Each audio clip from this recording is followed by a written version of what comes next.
照顾经济弱势学生是市府重要的教育政策。有着立委林俊宪甲议员蔡小伟，每校玉衡文教艺术协会甲桥水建设开发公司，共同关注台南市樱花区甲偏远地区弱势学生的营养乳品。日前伫文教艺术协会举行观证，有着市府教育局副局长王坤元代表接收，并且回赠感谢状。感谢我们的文衡育教基金会的沈理事长，也是我们的侨聚建筑的沈董事长啦跟着我们的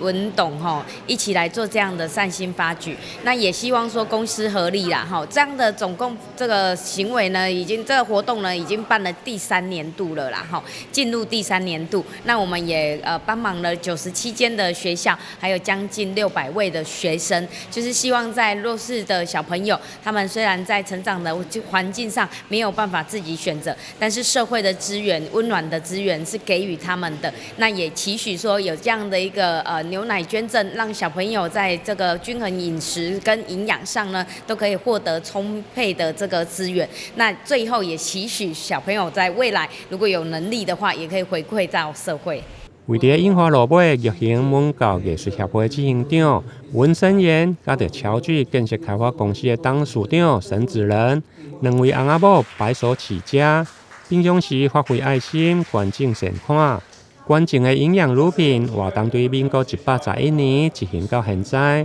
受助的学童超过1600人次。伫现场玉行艺术中心不但推广艺术的展览，未来嘛将作为公益推广的平台，将收益全部来捐做公益。台南新闻林根采访报道。